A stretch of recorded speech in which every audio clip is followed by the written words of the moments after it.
He found her in the dark small hurt. And not alone. Simple English, suspenseful start, emotional hook. The sky above the alien moon was black and silent.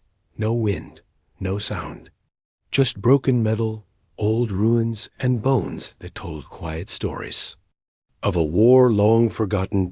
Commander Jace Thorne walked slowly through the wreckage of Outpost 9. His flashlight blinked as he scanned the shadows. No life signs, he said into his cum. His ship, parked nearby, was low on fuel. He only had one mission: collect working tech from the ruins, sell it, and leave. But something didn't feel right.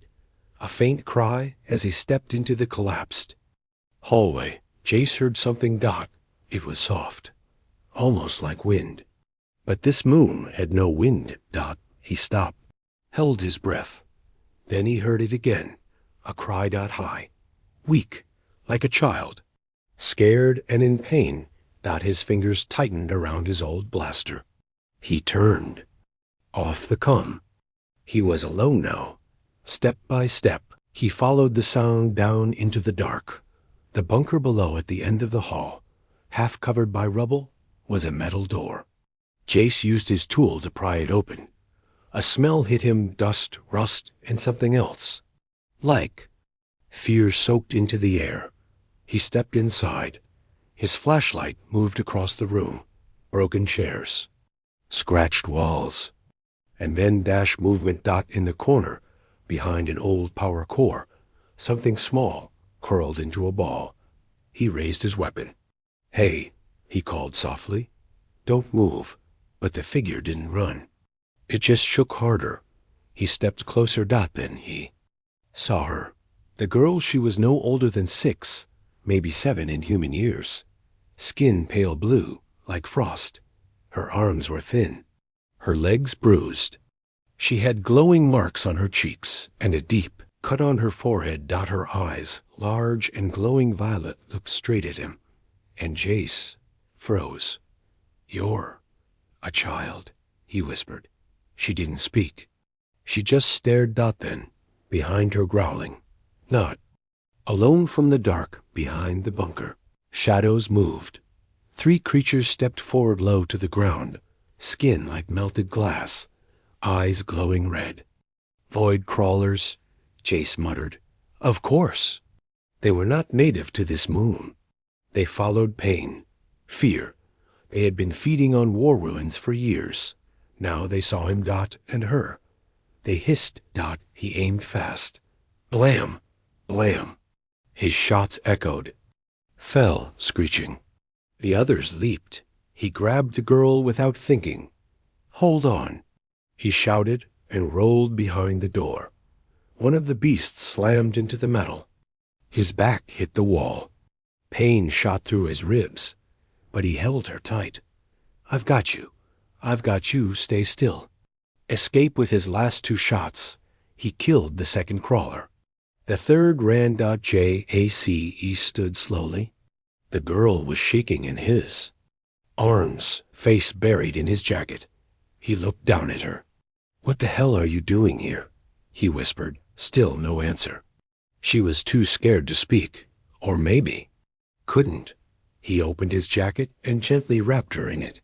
"Don't cry," he said quietly. "I'm here now." Outside again, he ran back toward the surface, holding her close. The bunker shook behind him. Maybe more creatures were coming. He reached the open field, then tapped his comm. "Nova, prep the medbay. I'm bringing someone." The ship's AI replied. "Unidentified life form detected. Protocol deny entry. Override it." He barked. "She's just a child." The ship hesitated, then responded. Override accepted. He ran aboard. The doors closed behind him. Safe. For now in the medbay, he set her down gently. Her arms were full of scratches, her breathing shallow. Jace scanned her. No translator chip. No ID, no medical info. But one thing stood out: a glowing triangle symbol on her collarbone. He knew that marked. It belonged to Project Nixion, a Black Ops science program banned 10 years ago. It was shut down after experiments on alien children became public. This girl wasn't just a survivor, she was evidence. Living proof of what they did. And now they'd want her dead. He sat beside her. She opened her eyes again.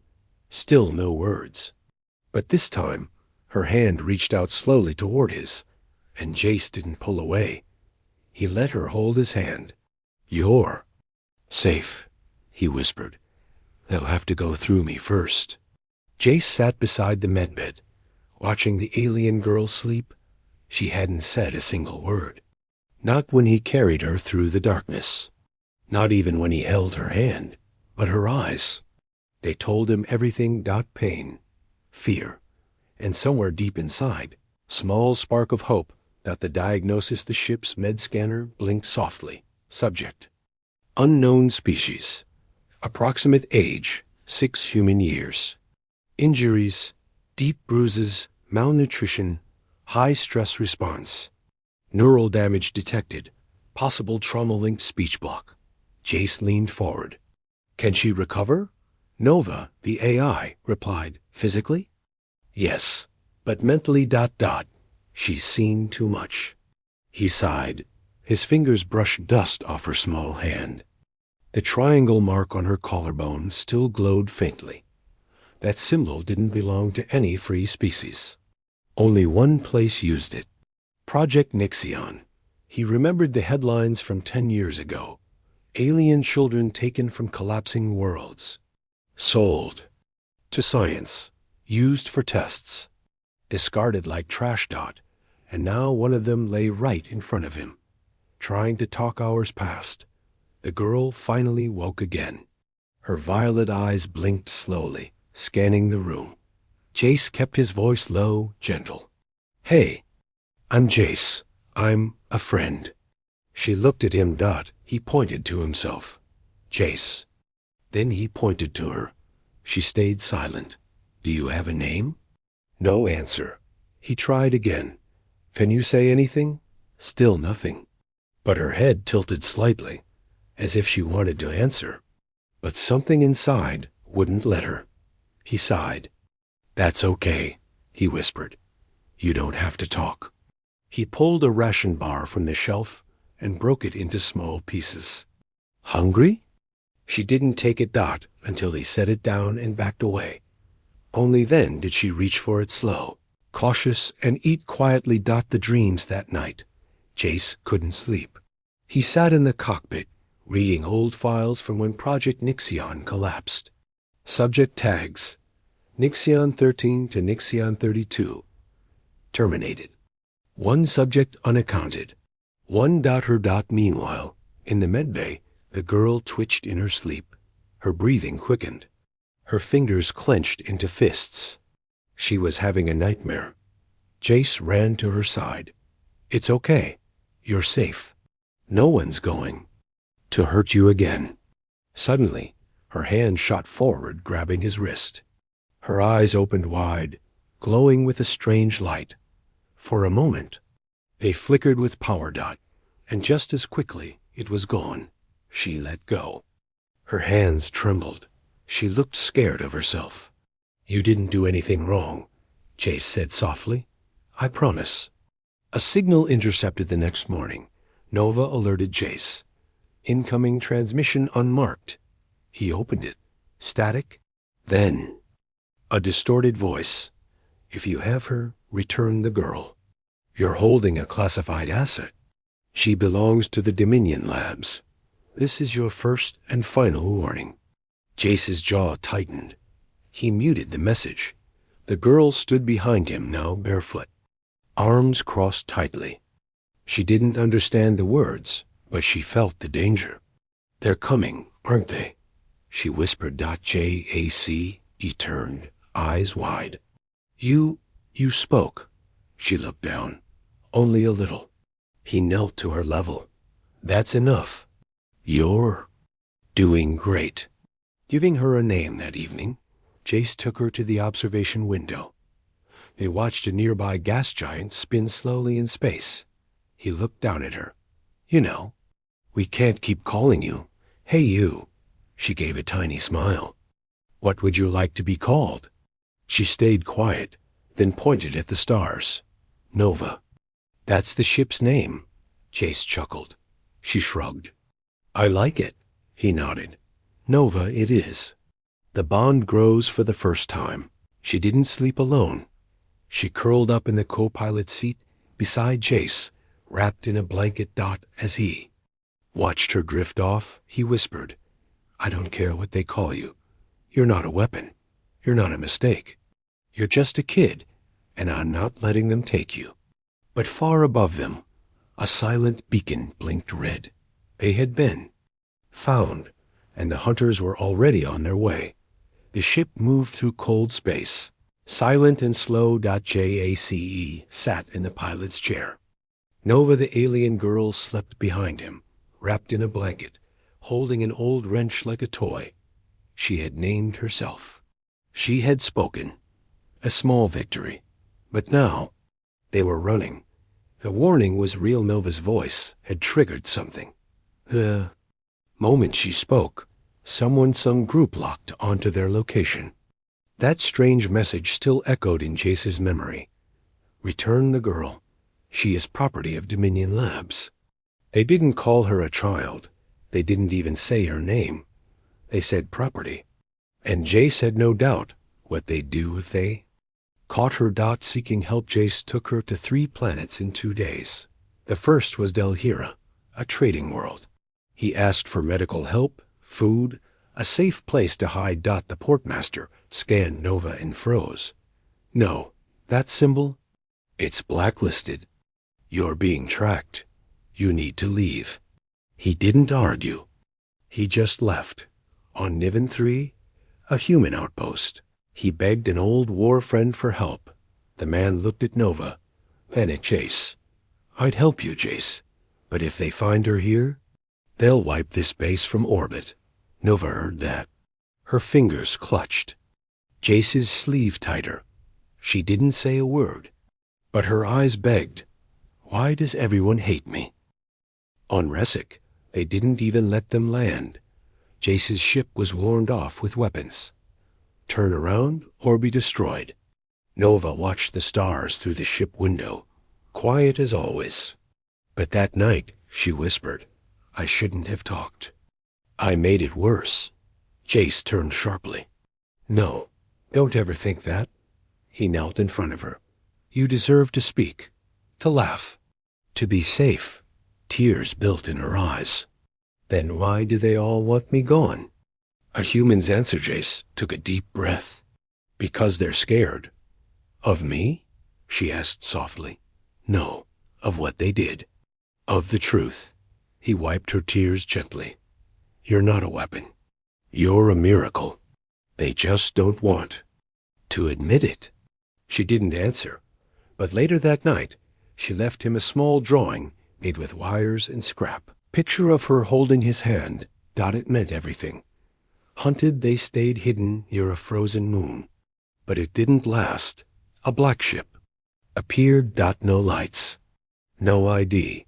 No warnings. Just a quiet, deadly presence. Jace saw it and knew instantly. They found us. He powered up the engines. Nova stood behind him, silent but calm. Are you scared? She asked. Yeah, Jace said honestly. But I'm more angry than scared. He sent the ship into a full burn. Lasers lit the void behind them. Fighting. Back, Jace used every trick he knew. Scramble codes, warp jumps, low orbit gliding. Nova helped. She watched him, learned from him, even pressed the right buttons without being told. She was smart. Too smart. Finally, they lost the enemy ship in a gas field. Smoke filled the cockpit. Systems flickered. They were safe, but barely. The question. That hurt most later, as Jace checked damage. Nova stood beside him. If I wasn't here, would you be safe? He looked up. She wasn't angry. She wasn't crying. She was just asking. Like it was fair. Maybe, he said quietly. Then, why don't you leave me? He stared at her. heart pounding. Because I choose you. That's what family does. Her lip trembled. She hugged him. Tight. For the first time. They can't run forever. Jace knew they couldn't keep running. The more they jumped from system to system, the more the signal spread. Someone out there wanted her dead or worse, reclaimed. He checked his maps. There was one last place. An old abandoned war colony, where no ships flew, no beacons lit, and no laws reached out. It was dangerous, but it might be their only chance to disappear. For good. And still he fought as he set the course. Jace said, "They want you scared. They want me tired. But I'm still here. And I'm not stopping." Nova touched the window, watching the stars pass by. "Me neither," she whispered.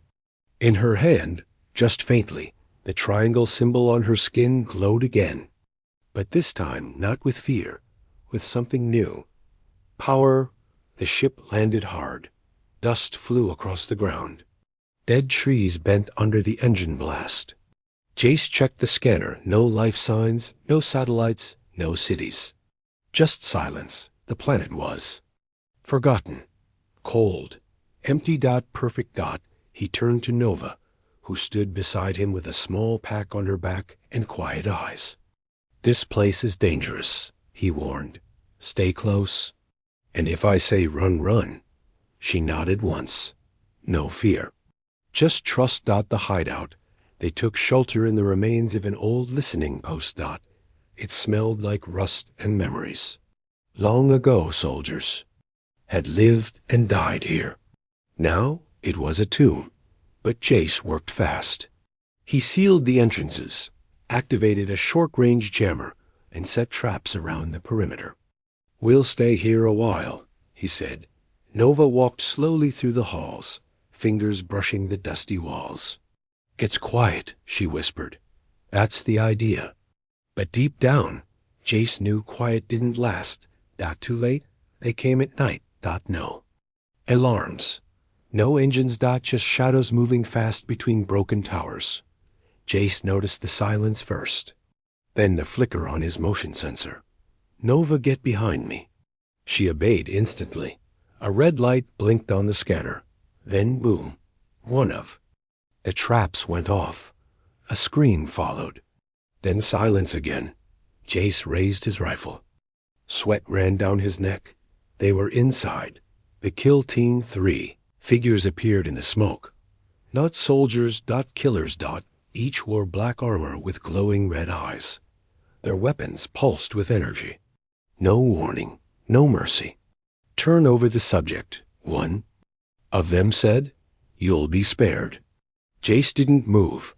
Nova stood behind him, shaking slightly, but not crying. "You can't have her." The lead killer aimed his weapon. Last chance. Jace's grip tightened. "I already said no." The fight. They opened fire. Jace rolled behind a pillar, dragging Nova with him. His rifle roared. Sparks lit the darkness. Stone cracked. Smoke filled the room. "Stay down," he shouted. Nova covered her ears, but her eyes never left him. Jace moved like a ghost, firing, shifting, setting off hidden charges. He fought like a man with nothing left to lose. One killer fell. The other two pressed harder. The choice. Jace ran out of cover and took a hit. His shoulder burned. He stumbled. Nova screamed his name. Not a whisper this time, but loud, broken, real. "Jace!" He turned. One of the killers raised a blade toward her. Nova raised her. Hand dash instinctively. And then a flash. Her power awake. Glowing pulse shot from her palm. Blue-white energy wrapped around the killer, lifting him into the air, before slamming him into the wall with a crash that cracked steel. Jace stared in shock. So did Nova. She looked at her hands, glowing faintly. Scared and amazed, the last assassin backed away slowly. "She's active," he whispered. The project wasn't a failure after all. Jace didn't give him time to say more. Bang. One final shot ended it. After the smoke, Jace dropped to his knees. Blood ran down his arm. Nova ran to him, her small hands glowing dimly as they touched the wound. He winced and felt warmth. "What are you doing?" he asked, breathing hard. "Helping," she whispered. His pain faded slightly. "That's not tech," he muttered. "That's you." She nodded. "They said I was broken. But I'm not." He smiled weakly. "No, you're incredible." Truth and fire. They burned the bodies. The black ship orbiting the planet tried to scan them again, but Nova scrambled the signal herself. She stood next to Jace, watching the flames. "They'll keep coming," she said quietly. "Then we'll keep fighting." He answered. She looked up at him. "You don't have to stay." "I know," he said, "but I want to." She reached out and took his hand again. "And we fight together." The sky above them was purple now. Dust storms rolled across the horizon, but the fire in Nova's eyes burned brighter than any wind. Jace stood beside her, bruised and tired, but proud.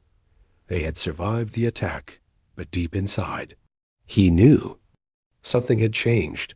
Nova wasn't hiding anymore. More than human for days, she trained in silence, not with weapons, not with orders. She just listened to the world, to the hum of energy inside her hands, to the memory of fear still echoing.